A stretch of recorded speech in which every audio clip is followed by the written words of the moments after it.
Shalom, salam sejahtera dalam kasih Tuhan Yesus Kristus. Kembali berjumpa di dalam program Cekel dari Gereja Keluarga Tabernakel Induk Bandung. Shalom untuk Bapak Ibu, jemaat, untuk saudara-saudara yang kekasih di dalam Tuhan. Kali ini kita akan membicarakan sesuatu hal yang penting dalam berkaitan dengan keluarga ya, isu-isu keluarga. Kalau mungkin di Cekel yang lalu Bapak Ibu jemaat atau mungkin teman-teman yang lain sudah menonton cerita tentang keluarga. Kali ini juga kita akan sama membahas tentang keluarga, namun narasumber yang berbeda. Dan saya percaya setiap keluarga kita itu punya cerita dan pengalaman hidup masing-masing tentunya ya, berbeda-beda. Namun semuanya itu memberikan sebuah kesan yang membangun setiap kehidupan kita dalam setiap kita menjalani hidup ini. Nah, kali ini saya ingin memperkenalkan dulu narasumber kita. Nanti sebaiknya mungkin bisa diperkenalkan langsung siapa orangnya. Silakan. Shalom, saya namanya Surya Putra. Biasa jemaat sini mengenal saya namanya Ciaming. Saya jemaat anggota GKT Induk Bandung dengan Namanya saya. Alicia. Oke, terus Nama saya Nathanael, biasa dikenal orang sebutan Nael. Nael. Alicia biasa dikenal orang Licia aja ya panggilan di sini. Nah, jadi Bapak Ibu jemaat yang diberkati Tuhan atau teman-teman semua, narasumber kita kali ini adalah Ciaming yang jemaat kita kenal dengan nama Ciaming. Ada satu pengalaman yang ingin kita berbagi bersama ya. Saya lebih baik panggil Ciaming aja ya, lebih akrab, lebih dekat ya, kita sama-sama tim paduan suara GKT Induk Bandung. Mungkin bagi Bapak Ibu jemaat GKT sudah sedikit banyak tahu tentang kehidupan keluarga Ciaming. Tapi mungkin yang lain yang teman-teman yang lain yang belum tahu bisa mendengarkan cerita tentang bagaimana pengalaman hidup Ciaming. Saya mulai dari gini, saya tahulah bahwa Ciaming ini sekarang jadi single parent ya. Seorang yang hidup sendiri menjaga 2 orang anak begitu ya. Nah, mungkin bisa diceritakan kenapa disebut single parent ya. Kenapa gitu? Pengalaman apa atau ceritanya seperti apa? Boleh diceritakan, Ciaming. Awal mula dulu waktu masih menikah itu nggak ada kepikir sih sampai ke sini. Ketika menikah dulu saya pikir ya tugas saya cuman sekedar formalitas cari uang gitu ya, untuk ya sebagai seorang ayah ngedidik anak gitu, Menghidupi keluarga ya. Nggak kepikir jalan hidup saya itu sampai seperti ini. Ya mungkin ya saya mungkin ada kesalahan juga di mata Tuhan sampai saya dapat seperti ini, atau mungkin ujian dari Tuhan atau gimana gitu. Tapi memang beberapa kali sebelum ini terjadi tuh sempat mimpi yang aneh-aneh gitu. Ya kayak semacam pertanda lah gitu. Dan mimpinya berulang. Mula-mula saya pikir ini mimpi apa, ini saya nggak ngerti. Tapi ini mimpi bisa datang sampai 3, 4, 5 kali, terus sampai saya mengerti. Udah saya mengerti baru mimpi ini berhenti. Nggak datang lagi gitu sampai sekarang. Nah, saya pikir ini hal yang nggak ngerti, saya di luar nalar juga. Saya jalani sampai sekali waktu suatu hari ada hal yang menurut saya itu agak-agak janggal gitu ya. Kenapa kok makin kesini tuh hubungan antara dulu saya sama istri tuh jadi makin aneh gitu, makin jauh gitu, Makin renggang gitu makin ya. renggang. Udah makin renggang, lama-lama dia pisah sama saya. Dia atas keinginan dia gitu. Dia pergi gitu ya. Dia pergi. Tapi saya tidak ngusir dia, saya tidak nyuruh dia keluar dari kehidupan saya gitu, enggak gitu. Dia memisahkan diri, akhirnya dia jalan sendiri. Nah, sekarang dia udah menikah lagi sama pria lain. Nah, saya ditinggal sendiri. Hal pertama yang ada dalam pikiran ya waktu itu, background keluarga saya dulu juga pernah dapat pelajaran gitu. Hal utama kalau terjadi seperti ini, ya saya harus mengambil anak-anak saya dulu. Itu yang pernah nempel dalam kehidupan saya gitu ya. Jadi itu hal pertama yang saya ambil gitu. Bukan karena saya egois, tapi saya bisa melihat kehidupan rohani keluarga saya dan keluarga mereka. Jadi saya dengan ngelihat latar belakang itu, saya nggak mau anak-anak saya punya pikiran yang kacau dalam kehidupan. Minimal mereka tahu seperti yang saya dulu dididik waktu kecil, anak-anak saya tuh harus tahu keluarga itu nomor satu. Mungkin saya banyak kekurangan dalam kehidupan keluarga ini. Cuman ya minimal semaksimal yang saya tahu, sebisa saya yang saya tahu, ya saya melakukan itulah gitu. Awal mula ditinggal sih, ya serasa dunia berputar, gempa bumi segala macem lah, nggak puguh gitu waktu itu mah. Tapi sedikit demi sedikit ya belajar lah, namanya juga awal-awalan gitu, mula-mula. Itu bener-bener repot. Soalnya saya harus secara fisik, secara mental, udah gitu itu harus mengambil tugas orang ibu, harus mengambil tugas juga seorang ayah untuk cari uang segala macam. Itu benar-benar complicated itu dalam pikiran, perasaan, semuanya berkecamuk ya. Wah, jadi satu itu benar kayak kopi itu benar. Masalah tiba-tiba datang terus hidup jadi ngatur sendiri semua, itu pasti sempat kelimpungan mungkin. Kewalahan gitu. Kelimpungan itu benar. Soalnya dulu kan nggak kepikir tugas orang ibu gimana, tugas orang ayah gimana gitu.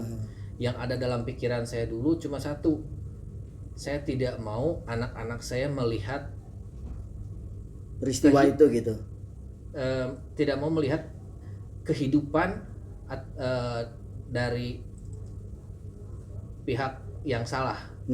Dulu kan saya di background waktu saya masih kecil itu dulu nggak jauh berbeda, cuman nggak sampai ayah saya meninggalkan kayak gitu, nggak sampai. Jadi saya dapat pelajaran dari sana, dari peristiwa masa lalu ya, keluarga saya gitu. belajar gitu supaya nggak diulangi maksudnya. Iya betul. Nah, saya harus bertindak seperti apa. Jadi seolah-olah udah ada patternnya kayak gitu.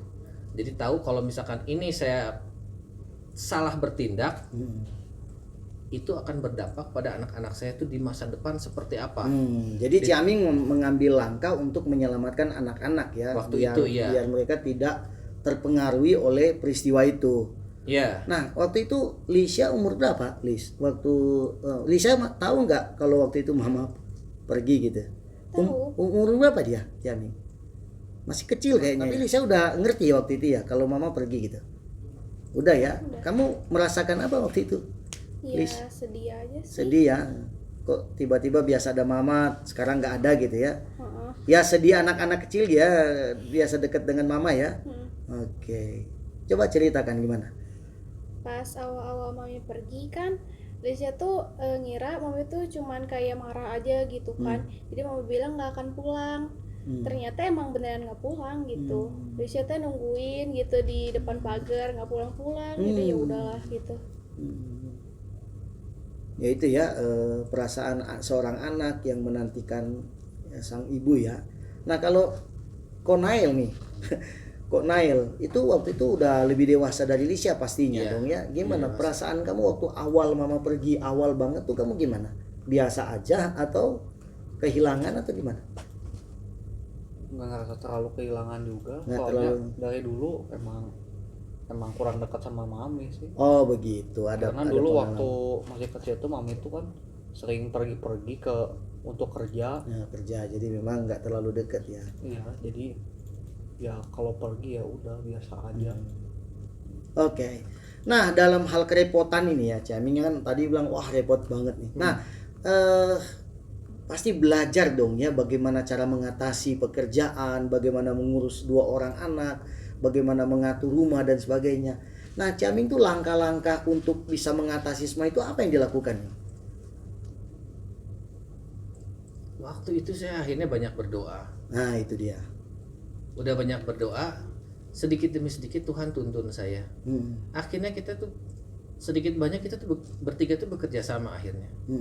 Jadi kadang-kadang ada Nail yang suka ngebantuin akhirnya cuci baju, Lisha yang kadang akhirnya suka bantu cuci piring atau ngepel. Nah, walaupun seringnya tuh ya saya juga suka gitu melakukan itu. Jadi kita bertiga tuh bergantian. Langsung bekerja bersama ya. Akhirnya bekerja ya, bersama. Walaupun masih kecil gitu. Ya walaupun banyak suka ya gerutu-gerutu kayak gitulah, tapi itu mah kan namanya juga bumbu berkeluarga gitu ya. Ya tapi ya kita belajar lah melakukan seperti itu, walaupun kita kadang-kadang suka ya tengkar-tengkar kecil-kecilan kayak gitu sampai apa gitu, cuman ya belajar lah dari bertengkar kayak gitu, lama-lama Tuhan tegur sedikit-sedikit, belajar harus begini, harus lebih sabar, nggak harus bisa menerima sedikit demi sedikit Tuhan tuntun sampai saat ini. Coach Ciaming ajarkan juga kepada anak-anak ya, waktu awal dulu pas peristiwa terjadi apa yang harus dilakukan gitu ya.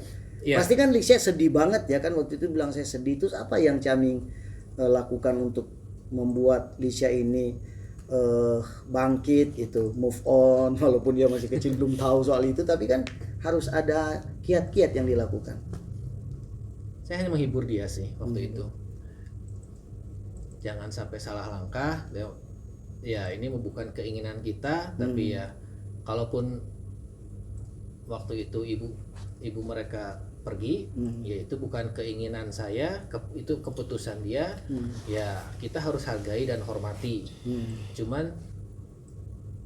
Saya cuman ngasih masukan dari segi positifnya, segi negatifnya apa.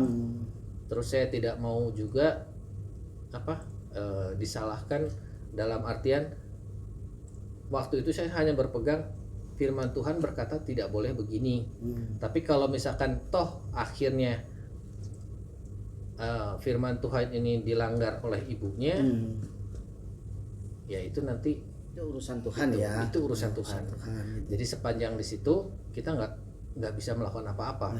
Jadi itu yang ya menurut orang dunia ya itu mungkin disebut takdir gitu ya. Kalau kata orang dunia ya. Nah, kalau kita orang Kristen kan nggak menyebut begitu gitu. Pasti ada hukuman Tuhan gitu.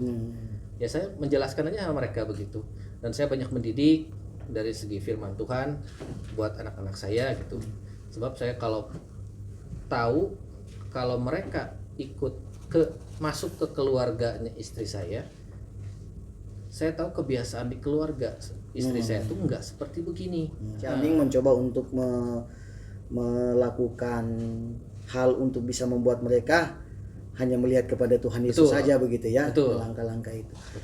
Hubungan sampai hari ini Lisha dengan Mama tetap baik ya, tetap ada hubungan ya. Ada. Saya menyuruh harus itu penting. Nail juga sama ya. Sama Pak. Masih tetap. Sekarang perasaan Lisha gimana? Beda dengan dulu dong. Iya, udah terbiasa aja. Udah terbiasa ya. Lisha tetap sayang sama Mama ya. Iya. Nail juga sama ya. Iya. Ya itu penting lah. Seberapapun besar kesalahan orang tua ya kan, anak-anak itu harus tetap menyayangi. Urusan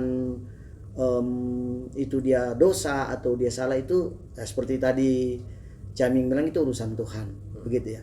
Nah, ada yang menarik begini, Ciaming, dalam menjalani semua hiruk pikuknya kehidupan, pergumulan Ciaming yang begitu berat, coba ceritakan sedikit gitu loh. Saya pikir bukan sedikit, banyak ya, tentang kemurahan Tuhan, pertolongan Tuhan dalam kehidupan Ciaming, baik mengurus bisnis, usaha maupun anak-anak.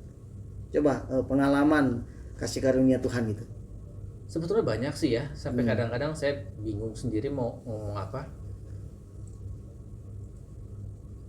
Yang paling berkesan sih ada beberapa sih. Waktu saya nggak berapa lama sesudah ditinggal, saya masih ngurus bisnis waktu itu sama ini. Terus saya suka nganter-nganter barang segala macam tuh kebanyakan suka ditemenin sama Lisha waktu itu. Nah, waktu ngantar-ngantar barang seperti itu, sering kali Lisya tuh suka ngomong, enak ya kalau bisa ini apa makan apa gitu umpamanya. Itu dari sejak dia ngucap sampai barang itu datang, kadang-kadang hanya paling lama tuh seminggu. Kalau enggak kadang-kadang 2-3 hari, kalau enggak besoknya itu tuh barang tuh ada yang ngasih. Itu bukan sekali 2 kali, itu sering sekali itu kayak gitu.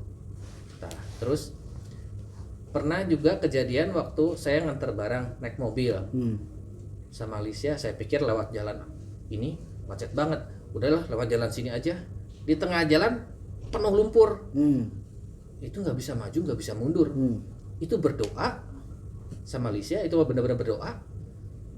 Itu Tuhan kirim orang, dia lagi mancing di sungai, ternyata dia ngebantuin sampai akhirnya itu mobil bisa mundur bisa lagi. Keluar gitu ya. Cuma 1 orang itu yang ngedorong waktu itu. Aneh banget itu.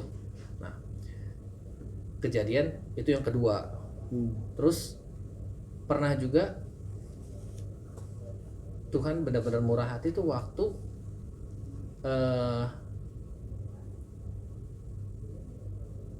waktu kuliah sampai saat ini. Itu awal masuk sih nggak masalah sih ya, terus sampai akhir-akhir ini kan semua juga tahu karena situasi COVID sekarang kan semua bidang usaha sama penghasilan kan itu turunnya jauh banget. Iya. Ini bayar kuliah tuh lama-lama tuh makin berat gitu. Padahal biayanya segitu-segitu aja. Tapi daya hasilnya kan sekarang kan turun banget, jauh banget. Iya.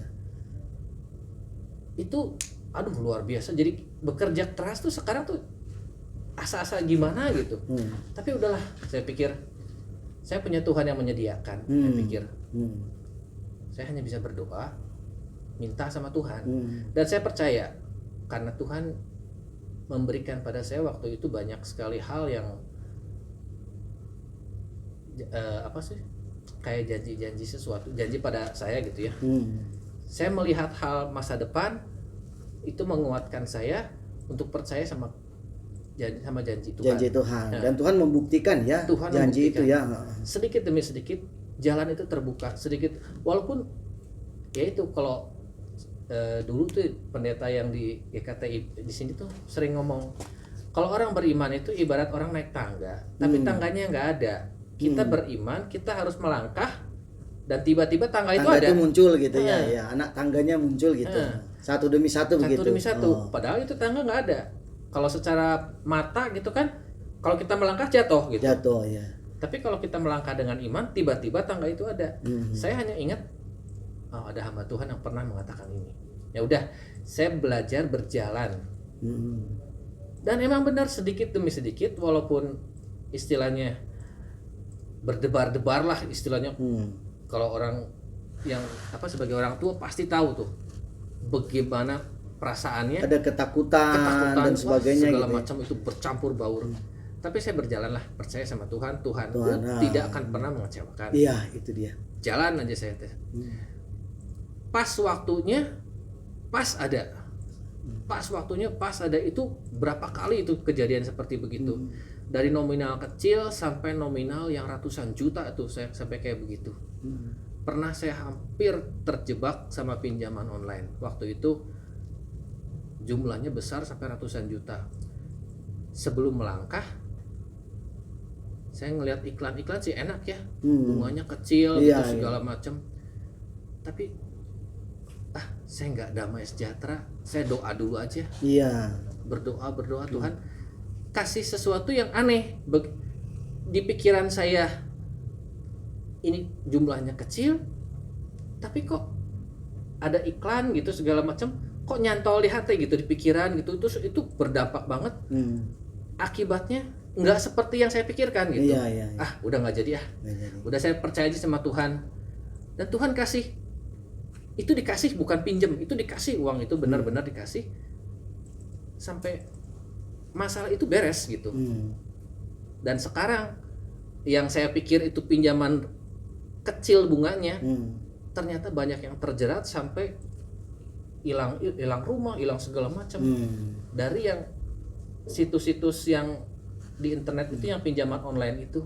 Dan Tuhan meluputkan Ciaming dari Benar-benar meluputkan. peristiwa itu ya. Betul. Itu bagian pengalaman pertolongan Tuhan Betul. di dalam kehidupan Ciaming dan Keluarga. anak-anak.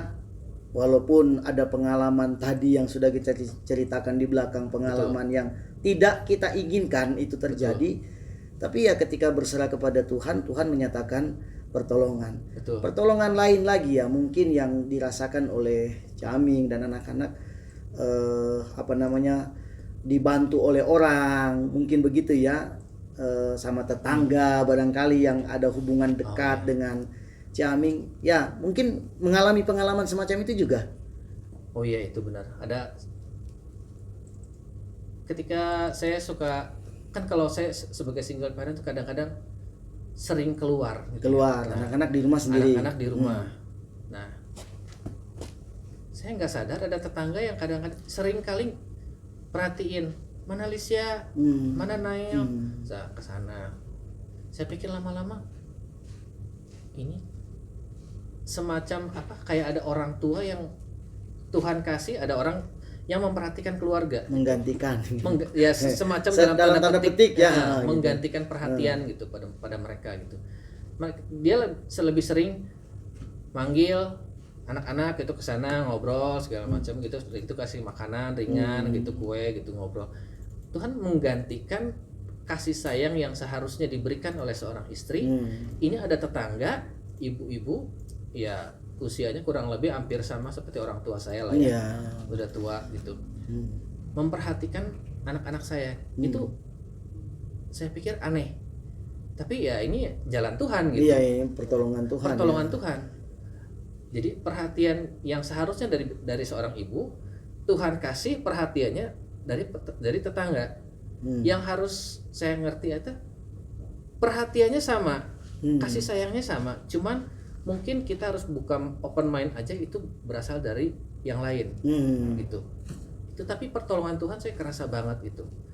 Lebih dari 1 kali 2 kali itu kejadian seperti kayak begitu. Iya. Ada tetangga saya yang kasih, kadang-kadang dari Pak RT di sebelah. Jadi lingkungan sekitar tuh benar-benar apa ya? Menurut saya tuh kayak seolah-olah itu Tuhan pakai semua itu. Itu dirasakan sama Lisya ya, sama Nail juga ya. Bagaimana cinta orang lain terhadap Lisya dan Nail, yang mereka juga pasti tahu lah, lingkungan itu tahu sudah ditinggal sama mama gitu, walaupun bukan tinggal mati tapi ya dia pergi begitu. Tapi inilah saya memetik begini, setiap kehidupan kita keluarga itu memang punya pengalaman yang berbeda.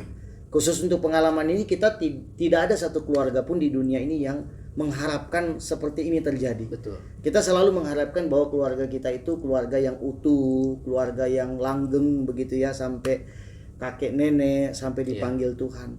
Tapi memang ada peristiwa-peristiwa yang semacam ini yang di luar dugaan kita terjadi.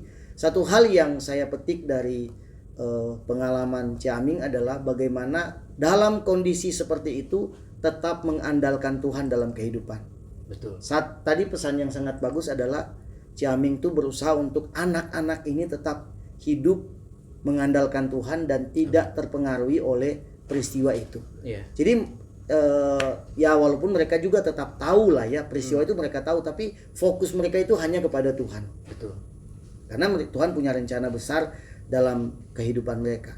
Nah, saya berharap buat kita semua ya, teman-teman, Bapak Ibu, jemaat, saudara-saudara yang menonton acara ini boleh melihat bahwa memang kita tidak pernah berpikir dan merencanakan hal-hal yang buruk dalam kehidupan kita. Tapi kalau itu terjadi, ya kita hanya berserah kepada Tuhan saja. Dan satu hal, pesan pada kesempatan ini lewat program Cekel ini adalah jangan pernah meninggalkan Tuhan. Dalam kondisi apapun jangan pernah meninggalkan Tuhan, tetap mengandalkan Tuhan dalam kehidupan kita, karena saya percaya Tuhan akan membawa kita kepada rencana besar Tuhan. Lisya sama Nail, Tuhan juga punya rencana besar dalam hidup mereka. Ke depan akan menjadi orang-orang yang sukses. Amin. Menjadi orang-orang yang diberkati Tuhan ya. Orang-orang yang luar biasa dipakai Tuhan.